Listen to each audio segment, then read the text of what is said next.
Muy buenos días, queridos hermanos de la Iglesia Restaurados por la Palabra y todos aquellos que a lo mejor nos pueden estar viendo a través de este video, este día domingo 9 de agosto de este año 2020. Tenemos la bendición nuevamente de compartir la palabra del Señor y seguimos estudiando, viendo, analizando el libro de Santiago. Nos vamos a enfocar ahora en el capítulo 1. Seguimos el capítulo 1, pero del versículo 12 al 18. Dice así la palabra del Señor: Bienaventurado el varón que soporta la tentación, porque cuando haya resistido la prueba, recibirá la corona de vida que Dios ha prometido a los que le aman. Cuando alguno es tentado, no diga que es tentado de parte de Dios, porque Dios no puede ser tentado por el mal, ni Él tienta a nadie, sino que cada uno es tentado cuando de su propia concupiscencia es atraído y seducido. Entonces la concupiscencia, después que ha concebido, da a luz el pecado, y el pecado, siendo consumado, da a luz la muerte. Amados hermanos, no erréis. Toda buena dádiva y todo don perfecto desciende de lo alto, del Padre de las luces, en el cual no hay mudanza ni sombra de variación. Él de su voluntad nos hizo nacer por la palabra de verdad, para que seamos primicias de sus criaturas. Estábamos viendo en la predicación, en el video pasado, respecto a este mismo tema de Santiago, eh, hablábamos sobre las pruebas, sobre lo que Dios nos hace pasar, cómo Dios nos procesa a través de la prueba. Y en ese proceso lo que quiere Dios, la finalidad de Dios para con nuestras vidas es hacernos crecer. Esa es la finalidad. Por lo tanto, Santiago, el escritor de esta carta, eh, lo que intenta decirnos a través de este mensaje, y que realmente la prueba, más que ser mirada como con la intención de hacerle el quite, de obviarla, de, de arrancar de ella, la prueba tiene que ser mirada con la finalidad de un crecimiento y un beneficio para nosotros como hijos de Dios. Las pruebas generalmente son miradas como algo malo, como algo trágico para muchos. Generalmente nos falta la persona que dice: hermano, ayúdame a orar porque estoy en una prueba tremenda y esto me tiene mal. Y la verdad es que no, las pruebas, entienda bien esto, las pruebas son para nuestro beneficio, son necesarias para nuestro crecimiento. Dios nos somete a prueba con la finalidad de vernos crecer, de hacernos madurar. Es por eso que Santiago remata con esta frase: bienaventurado el varón que soporta la tentación. Realmente esa palabra tentación, peirasmos, está de mejor manera escrita. Debería aparecer ahí la palabra soporta la prueba. Bienaventurado el varón que soporta la prueba. Porque, valga la redundancia, cuando haya resistido la prueba, cuando ha resistido ese proceso, recibirá la corona de vida que Dios ha prometido a los que le aman. Ese es es como el pago de la persona que ha resistido. Ahora, ojo, nosotros recibimos la corona de vida no por el hecho de tener intrínsecamente en nosotros un poder de resistencia más que otros. No somos salvados por nuestras obras ni nuestros actos. Hay muchos que piensan que de acuerdo a lo que tú hagas es que vas a alcanzar o no vas a alcanzar la salvación. No, la salvación es única y exclusivamente otorgada para aquellos que han depositado su fe en Jesucristo, en la cruz, en aquel sacrificio cruento que el Señor hizo por nosotros. Esa es nuestra fe, nuestra confianza. No es por lo que nosotros hagamos. Lo que sí demuestra nuestra perseverancia, nuestra actitud frente a la prueba, frente a las dificultades, nuestra fidelidad a Dios. Lo que sí demuestra es que esa salvación está en nosotros. perseveramos hasta el fin, no para alcanzar una futura salvación, la cual ya tenemos, sino que perseveramos porque a través de esa perseverancia demostramos que somos realmente hijos de Dios, que somos salvados por la sangre de Cristo. Y aquí Santiago nos dice que aquel que soporta la prueba, que soporta, que ha resistido esa prueba, es bienaventurado. Esa palabra es como lo que leemos en el capítulo 5 de Mateo, referente a las bienaventuranzas, la frase Macarios, que significa feliz, dichoso, alegre. Pero no es una felicidad ni una dicha basada en alguna circunstancia, eh, en en algo pasajero de esta vida, en algo que ocurre en un momento y luego desaparece. No, esa dicha, esa felicidad tiene que ver más con el gozo que es producido por causa del Espíritu de Dios.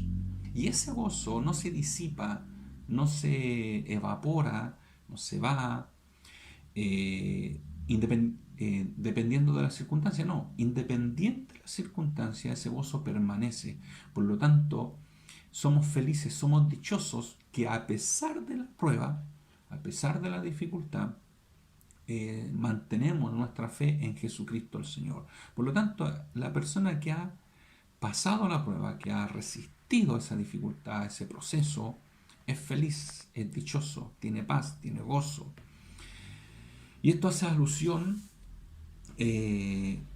diciendo recibirá la corona de vida, hace alusión a una competencia. Esta corona no tiene que ver con esa corona de los reyes que reciben cuando llegan al reinado y son, no sé, ungidos con el, con la corona real. No, esto hace alusión más que nada a lo que antiguamente se ganaba, el premio que se le otorgaba al ganador de una competencia. En este caso, Santiago hace alusión al competidor, al atleta, que después de vencer, después de ganar una carrera, es coronado con una corona de laureles, declarando así simbólicamente su victoria, su triunfo. Por lo tanto, nosotros somos felices, somos dichosos, somos bienaventurados. ¿Por qué? Porque cuando hemos corrido la carrera, sea que muramos, o sea en el retorno de Cristo por nosotros, vamos a recibir esa corona de vida. No porque nosotros fuimos capaces de ganarla, no, sino que porque perseveramos hasta el fin. ¿Quiénes son los que realmente pertenecen a esta salvación tan grande? Son aquellos que perseveran. Hay muchos que dicen que son cristianos, pero realmente sus frutos contradicen sus palabras, o mejor dicho, más que sus frutos, sus obras contradicen sus palabras. Dicen, pero realmente no son. Y una de las pruebas indelebles de que una persona realmente pertenece al reino es que permanece a pesar de la prueba, permanece en el camino del Señor, la perseverancia. El texto dice cuando alguno es tentado, por lo tanto pasa de la victoria de la prueba, cuando uno es probado y sale victorioso de esa prueba. Ese es el primer texto, versículo 12. Bienaventurado el varón que soporta la tentación o la prueba. Una vez que ha resistido esta prueba, recibe la corona de vida. El versículo 13 pasa a a otro concepto que no tiene que ver necesariamente con la prueba, sino ya con la tentación. Y dice, cuando alguno es tentado, no diga que es tentado de parte de Dios. Dios a nosotros nos prueba, pero no nos tienta. La tentación viene de otro lado, viene de parte del maligno. Satanás es el tentador, es el que procura tentarnos día a día, con la finalidad de vernos caer.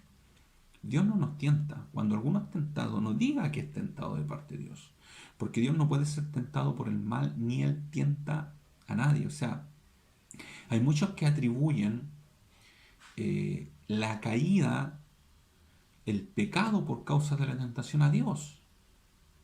haciendo alusión a que Dios me metió en esto, que Dios permitió que esto ocurriera, que Dios permitió que esto pasara. Y la verdad es que no es así, no es así. Eh, el apóstol Pedro, haciendo alusión a lo que nosotros vivimos en medio de la prueba, en medio de la dificultad, dice en 1 Pedro 1 del 6 al 7, en lo cual vosotros os alegráis, aunque ahora por un poco de tiempo, si es necesario, tengáis que ser afligidos en diversas pruebas. ¿Para qué? Para que sometida a prueba vuestra fe, y esa es la finalidad de que Dios nos prueba, nuestra fe, esta fe es mucho más preciosa que el oro, el cual el oro, aunque perecedero, se prueba con fuego, esta fe sea hallada en alabanza, gloria y honra cuando se sea manifestado Jesucristo nuestro Señor. Por lo tanto, la prueba no tiene que ver con la tentación. Dios nos prueba para que nuestra fe salga reluciente. La tentación tiene la finalidad de vernos caer. Esa tentación, como les decía hace un rato, eh, es producida por el enemigo. La tentación viene directamente de parte del enemigo y es con la finalidad de vernos caer. Ahora, les decía también que la naturaleza humana siempre tiene la tendencia a culpar a otros cuando es tentado y más aún cuando cae en esa tentación. Ahora, ojo, la tentación, aclarar esto, la tentación no es pecado. Recuerden que Jesucristo fue tentado en todo, según nuestra semejanza, pero sin pecado. Él tenía, por supuesto, una naturaleza divina. Él era Dios, 100% Dios y 100% hombre. Fue tentado en todo, pero sin pecado. El problema no es la tentación en sí. El problema es cómo nosotros reaccionamos frente a la tentación, así como eh, tenemos que ver cómo nosotros reaccionamos frente a la prueba, hasta el versículo 12, frente a la prueba, cómo reaccionamos. Si perseveramos en la fe, a pesar de las dificultades, recibiremos la corona de vida. También hay que ver cómo reaccionamos frente a la tentación. Y podemos caer en tentación o podemos librarnos de esa tentación. Entonces les decía que muchos culpan ya sea a Dios, ya sea a alguien respecto a la tentación y a su respectiva caída. Y aquí dice el texto que lo dice así: cuando alguno es tentado, no diga que es tentado de parte de Dios, porque Dios no puede ser tentado por el mal, ni él tienta a nadie. Dios no puede ser tentado por el mal, no hay ningún ápice, ningún resquicio de maldad en Dios. Dios es santo, santo, santo. Dios es puro, Dios es sublime. Él no puede ser tentado por el mal, ni él tienta a nadie. Eh, entonces, cuando nosotros culpamos a Dios o a un tercero respecto a nuestra condición pecaminosa, cuando caemos en esta tentación, ahí se está deslumbrando lo que hay en nuestros corazones. Y la verdad es que nuestros corazones son engañosos. El profeta dice que el corazón del hombre es engañoso, que él lo conocerá. Y esto está ligado a de dónde venimos nosotros, Adán y Eva. Recuerden que cuando Adán y Eva caen en desgracia, en pecado, desobedecen el mandato de Dios, lo primero que hace Dios frente al pecado del hombre es confrontar. Eso es lo que hace Dios frente al pecado, es confrontar al hombre con su pecado. ¿Qué es lo que hace Adán cuando Dios lo confronta? Culpa a Dios. La mujer que me diste. Imagínense, la mujer que me diste está culpando a Dios. Esa mujer que tú me diste es la culpable, no soy yo, es la mujer que tú me diste, es la que me hizo caer, la que me hizo comer del fruto. Cuando Dios escucha eso, va a donde la mujer. Le pregunta: mujer, ¿qué hiciste? ¿Qué hace la mujer? ¿Qué hace Eva? La serpiente me engañó. Esa es la naturaleza intrínseca, inherente que está en nosotros. Esa naturaleza caída, de no reconocer la falta, sino de culpar a otros por nuestras debilidades, por nuestras torpezas. Por lo tanto, la mujer le dice a Dios, la serpiente me engañó. No fui yo, la serpiente me engañó. Eh, lo primero que hay que saber es que entonces que la tentación no es pecado. Segundo, todos, sin excepción, todos somos tentados. Todos, en algún momento, en algún área, en algunas circunstancias, somos tentados. Eso es normal. Todo ser humano es tentado, no hay excepción. Ni el nuestro Señor Jesucristo fue la excepción, Él fue tentado en todo. Y es más, el Espíritu de Dios, dice la palabra en Mateo, que el Espíritu de Dios llevó a Jesucristo al desierto. ¿Con qué finalidad? Para ser tentado por el diablo, para ser probado. Y Él, por supuesto, pasó la prueba. Resistió la tentación. El texto dice, referente aquí, que todos nosotros somos tentados. Primero, que cada uno es tentado, no diga que es tentado de parte de Dios, porque Dios no es tentado por el mal ni tienta a nadie, sino que cada uno es tentado,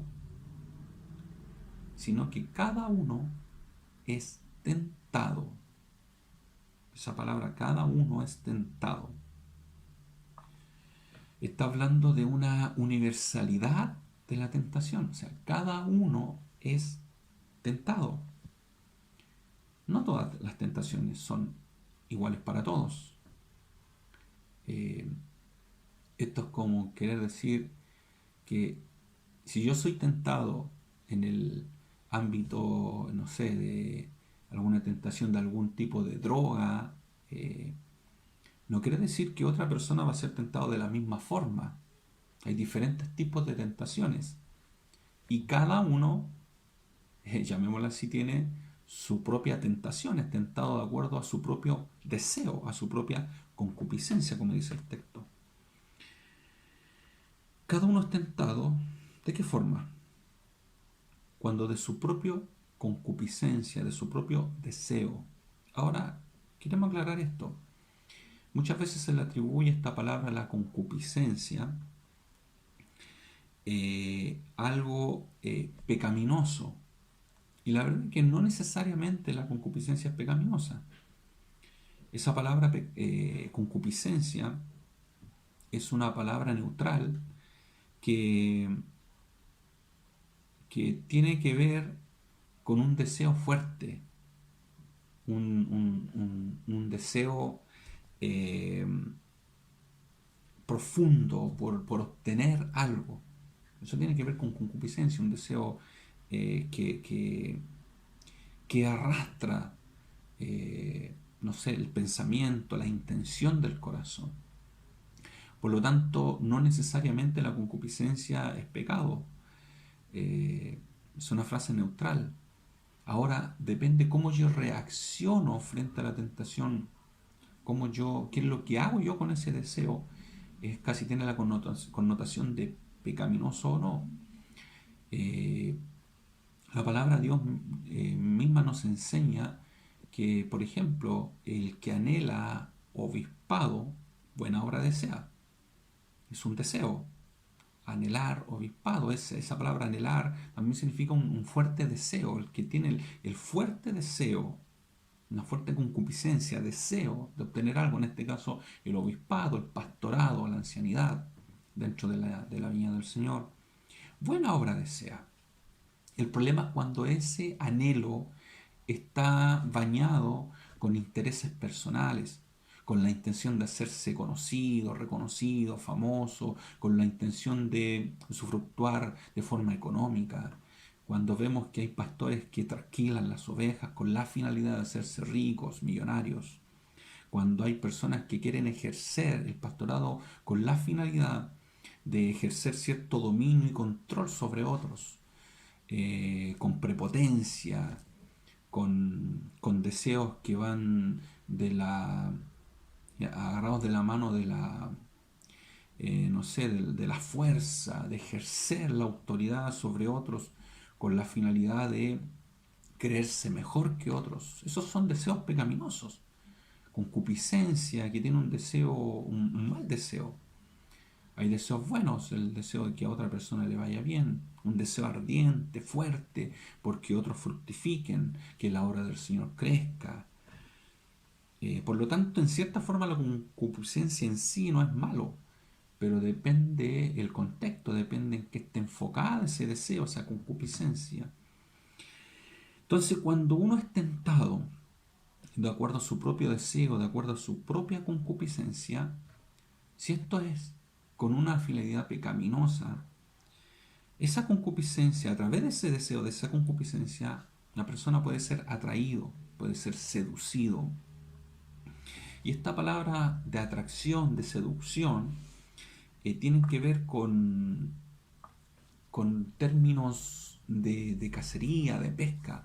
Tienen que ver con términos, por ejemplo, cuando uno va a pescar, cuando uno va a tirar, no sé, la red, la caña de pescar. ¿Qué es lo que utilizan los pescadores? Aquellos que van al mar, utilizan un cebo, utilizan este, este anzuelo, eh, con la finalidad de atraer a ese pez a- al, para poder sacarlo, para poder pescarlo. Por lo tanto, utilizan un tipo de cebo, un tipo de carnada. Y no todos los peces caen con el mismo tipo de carnada. Por lo tanto, esa concupiscencia con la cual es atraído y seducido, para todos es variada. No todos somos atraídos por las mismas carnadas.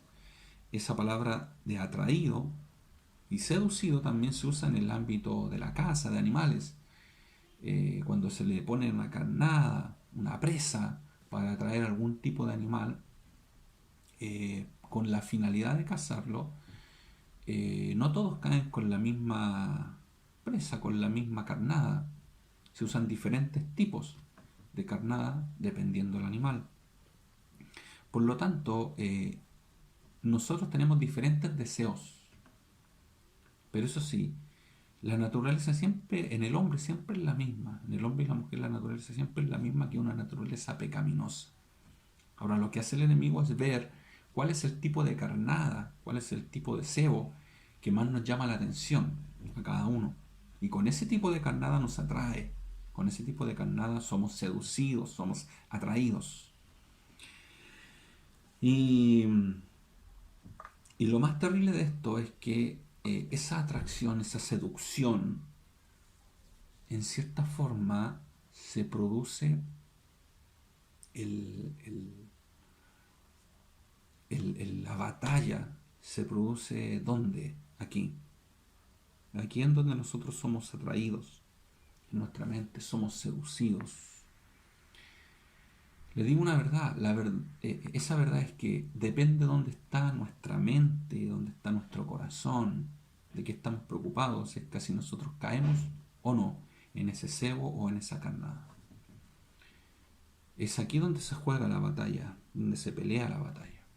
Es en nuestra mente. Por eso el apóstol Pablo hace tanta alusión a dónde está puesta nuestra mente para librar esa batalla.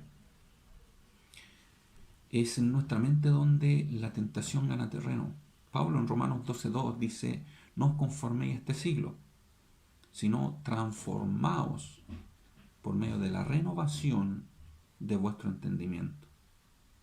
Transformaos, se produce una metamorfosis, un cambio de mente. Juntamente con el cambio de mente viene el cambio de actitud, cambio de mente, con la finalidad de comprobar cuál es la voluntad de Dios agradable y perfecta.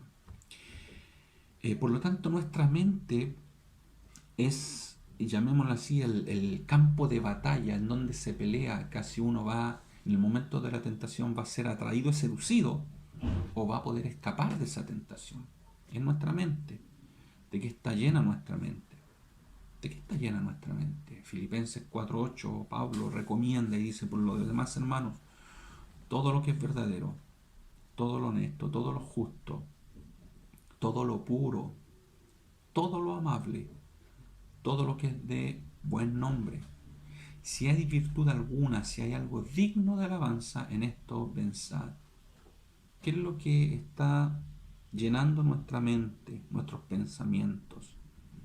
Lo justo, lo puro, lo honroso, lo que es de buen nombre, o nuestra mente está llena, saturada de quizás pensamientos impuros, de pensamientos de maldad, de pensamientos maliciosos, de venganza, de ira, de torpezas. ¿De qué está llena nuestra mente? Ahí donde se libra la batalla de la tentación, casi caemos o no en ella, porque este es un campo de batalla, la tentación. ¿De qué está llena nuestra mente? Hay resentimiento, hay deseos de venganza, porque le aseguro que si eso está inundando nuestra mente, es muy difícil que el Espíritu de Dios esté obrando en esa mente. Si hay deseos de venganza, hay ira, hay contienda, hay maldad, deseos de ver a otro mal. Si eso está reinando en nuestra mente, si está gatillando constantemente, todos los días, pensando en hacer el mal, de que al otro le vaya mal, está reinando y Satanás está ganando una gran batalla aquí. Pero si nuestra mente está saturada de la palabra de Dios, la cual nos invita a que cuando alguien ha pecado contra nosotros, nos invita a que a perdonar. Si alguien nos ha ofendido, ¿qué nos dice la palabra del Señor? Que tenemos que perdonar. Si mi hermano peca contra mí, muchas veces, ¿qué tengo que hacer? Perdonar. Si está el perdón inundando nuestra mente, la palabra de Dios inundando nuestro corazón, significa que el Espíritu de Dios está obrando en nuestra vida. Y está obrando en nuestra mente, en nuestro corazón. Por lo tanto, la mente es crucial en este tema de la tentación. Dependiendo de qué esté inundando nuestra mente, nuestros pensamientos, va a ser nuestra respuesta frente a la tentación. Si Dios nos ha metido en una prueba, en una dificultad, en un proceso, sea este difícil, si está inundando nuestra mente la palabra de Dios y resistimos la prueba, la dificultad, vamos a salir victoriosos. Pero si nos desligamos de la palabra y caemos presa fácil del odio y el rencor, vamos a sucumbir a la tentación, vamos a caer en la tentación. Y es más, lo más probable es que nos deslicemos y podamos caer de esa, que podría ser una bendición la prueba, podamos caer en tentación y renegar contra Dios. Por lo tanto hay que tener cuidado en el momento de la tentación. ¿Dónde está puesta nuestra mente? ¿Dónde están puestos nuestros pensamientos? ¿Dónde deberían estar nuestros pensamientos? Según el salmista, capítulo 119, versículo 11, dice así: en mi corazón he guardado tus dichos. ¿Con qué finalidad? Para no pecar contra ti. Y muchos dicen, no, yo no he pecado contra Dios. Simplemente deseo que al hermano le vaya mal porque me cae mal, porque me hizo esto y lo otro. El que peca contra un hermano, peca contra Dios. Por lo tanto, ¿dónde están nuestros pensamientos? ¿Nos hemos puesto a pensar dónde está nuestro corazón? Porque donde está el tesoro, ahí está nuestro corazón. Si nuestro deseo es hacer el mal, es que a otro le vaya mal, estamos sucumbiendo ante la tentación. Si nuestro deseo es que a otros les vaya bien, a pesar de que nos han tratado mal, estamos obteniendo la corona de vida. Pablo mismo, esto no es para superhéroes. Hay muchos que piensan que, no sé, que el hecho de pasar las pruebas, las dificultades y permanecer en la fe es para superhéroes y personas intachables. No, para nada. Hombres comunes y corrientes son todos nosotros, incluyendo a los apóstoles, de las cuales tuvieron que pasar pruebas y dificultades, y ellos mismos reconocían su debilidad, su torpeza. Cuando vemos el libro Romanos capítulo 7, versículo 18 al 25, vemos al apóstol Pablo reconociendo su naturaleza. Él dice: yo sé que en mí, esto es, en mi carne, no mora el bien, porque el querer el bien está en mí, pero no el hacerlo. Porque no hago el bien que quiero, sino el mal que no quiero, eso hago. Y si hago lo que no quiero, ya no lo hago yo, sino el pecado que mora en mí. Así que, queriendo yo hacer el bien, hallo esta ley, que el mal está en mí. Porque según el hombre interior me deleito en la ley de Dios, pero veo otra ley en mis miembros, que se revela contra la ley de mi mente y que me lleva cautivo a la ley del pecado que está en mis miembros. Él, como una forma de declaración, dice: miserable de mí, ¿quién me librará de este cuerpo de muerte? Y como una conclusión, dice: gracias doy a Dios por Jesucristo, Señor nuestro. ¿Por qué da gracias? ¿Por qué? Dice esto: así que yo mismo con la mente sirvo a la ley de Dios, mas con la carne a la ley del pecado. Pablo reconocía, al igual como lo hacemos todos nosotros, que el pecado mora en nosotros. Pero si nosotros dejamos que el pecado reine, dejamos que el pecado tome control de la mente, dejamos que el pecado tome control de nuestras acciones, vamos a sucumbir ante la tentación y el pecado, y vamos a morir por causa de ese pecado. Recuerde que la paga del pecado es muerte. Pero Pablo dice: con la carne sigo la ley del pecado, pero con mi mente sirvo a la ley de Dios. ¿Qué quiere decir con esto? Es que a pesar de que muchas veces está la tentación de hacer el mal, mientras la mente esté plagada, esté conquistada, esté bajo el señorío de Cristo, si mi mente está vinculada, está arraigada de la palabra del Señor y está sometido bajo voluntad del Señor, por mucho que mis miembros, mi cuerpo en sí quiera hacer lo malo, si mi mente está dispuesta bajo la voluntad del Señor, bajo su palabra, todo lo que hagan mis miembros, mientras mi mente esté conectada con Dios, con el Espíritu de Dios, mis miembros van a hacer el bien. Por lo tanto, con mi mente sirvo a la ley de Dios, sirvo a Dios, sirvo a la gracia de Dios. Y como el cuerpo no puede vivir sin la mente, el cuerpo va a seguir a la mente. Por lo tanto, la clave es que mi mente esté conectada con el Señor, conectada con el Espíritu de Dios, con la palabra del Señor. Y como les decía que la tentación es un proceso, eh, ese proceso se ve reflejado en que una vez que la concupiscencia ha dado a luz el pecado, imagínense, es como Santiago lo toma como un proceso de gestación, de embarazo. Una vez que, dice así el texto, eh, entonces la concupiscencia, después que ha concebido, después que ha sido engendrada, da a luz el pecado. Por lo tanto, si mi mente está siendo atraída, está siendo bombardeada por los fuertes deseos pecaminosos que moran en nosotros, va a dar luz el pecado. Entonces aquí donde se libra la batalla.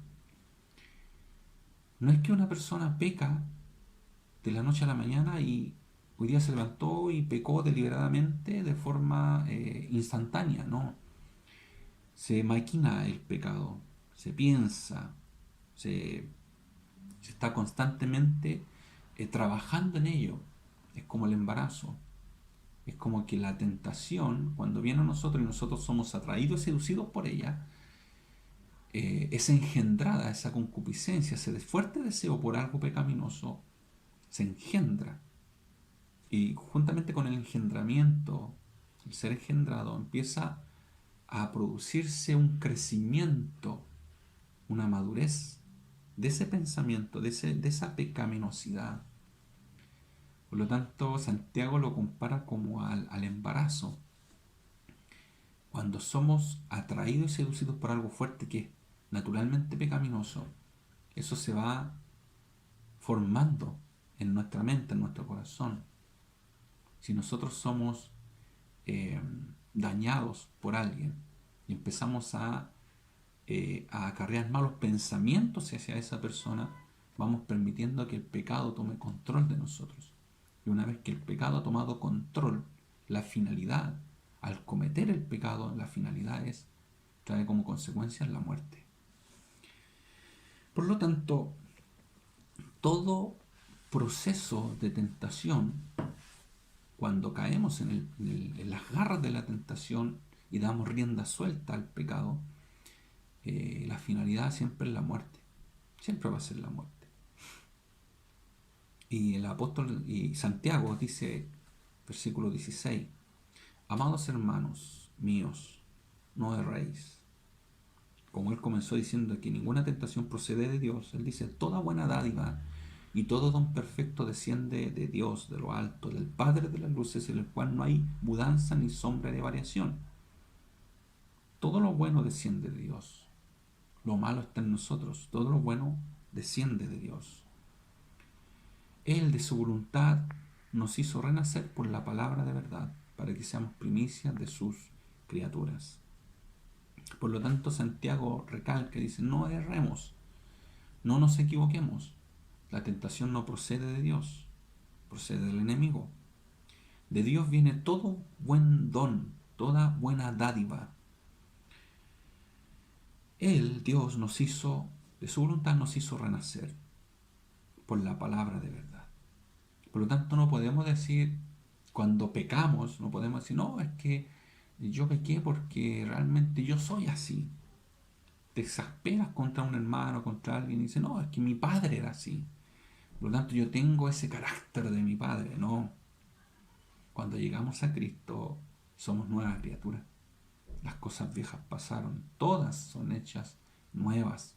Por tanto, no hay excusa como Adán y Eva de excusarse delante de Dios culpando al otro, culpándolo a él mismo. No hay excusa. Aquel que peca, dice el apóstol Juan, aquel que peca deliberadamente, que le gusta pecar, dice el texto que no conoce a Dios, no le ha visto ni le ha conocido. Aquel que reconoce su pecado, confiesa su pecado, confiesa que está mal. Él es fiel, él es fiel y justo, no solamente para perdonar nuestro pecado, sino para limpiarnos de toda maldad. Por lo tanto, somos nueva criatura, somos un pueblo santo, hemos sido trasladados del reino de las tinieblas, del reino de maldad, del reino de la injusticia. Antes hacíamos por naturaleza, pecábamos deliberadamente, nos daba lo mismo que dijeran de nosotros. Nos gustaba pecar, nos gustaba hacer el mal. Pero ahora ya no pertenecemos a ese reino, no tenemos el mismo Padre que teníamos antes. Hoy día nuestro Padre es el Padre de la luz, es el Padre del cielo, en donde hay toda buena dádiva, todo don perfecto. Él no cambia, Él no muta. Ese es nuestro Padre. Y deberíamos tener ese carácter, el carácter de nuestro Padre. Por lo tanto, le digo hoy, si en su corazón, si su corazón está dañado y hay pecado, hay intenciones de venganza, de maldad, déle un espacio a Dios, conviértase a Dios, porque de Él no viene lo malo, no vienen esos deseos pecaminosos, de Él viene lo bueno. Estamos viviendo hoy día en el reino de su amado Hijo, donde reina la verdad, reina la justicia. Por lo tanto, tenemos que vivir como un pueblo digno. Si hemos sido dañados, si nuestra tentación es de continuo, somos tentados y nuestro resultado de esa tentación es de continuo hacer lo malo, volvámonos a Dios, pidamos perdón a Dios y a aquello a lo mejor a quienes hemos dañado o tenemos la intención de dañar, tenemos la intención que les vaya mal.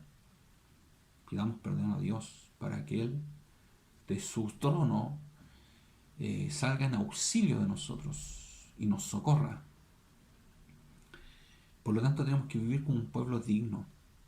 No podemos darnos el lujo de vivir como vivíamos antes, ¿no? Ya no pertenecemos a ese antes, recuerde. Él, de su voluntad, nos hizo renacer por la palabra de verdad. La palabra de Cristo mora en abundancia en nosotros, para no hacer lo que nosotros queremos, sino hacer lo que Él quiere que hagamos.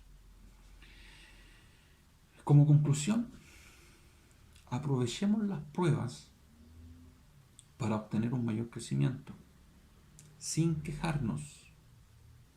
No nos quejemos por las pruebas, no, todo lo contrario. Agradezcamos a Dios por ello. Démosle gracias a Dios por las pruebas. Bienaventurado el varón que soporta la tentación. Feliz, dichoso aquel que es sometido a prueba y permanece, a pesar de la prueba y la dificultad, permanece en Cristo, aferrado de su palabra. Bienaventurado. Aprovechemos las pruebas para obtener un mayor crecimiento. Y cuando venga la tentación, no culpemos a Dios, no culpemos a los demás por nuestras debilidades, nuestras torpezas, nuestros tropiezos, sino aprendamos en medio de la tentación a adiestrar nuestra mente, a aferrarnos de su poderosa palabra, porque es la única forma en la cual podemos hacer frente y resistir esa tentación con fe. Que Dios bendiga su vida, amado, que Dios bendiga su hogar, su familia, y esperamos que estos mensajes puedan ser de bendición para su vida, porque para nosotros es de mucha bendición. Dios les guarde y Dios les cuide. Muchas bendiciones.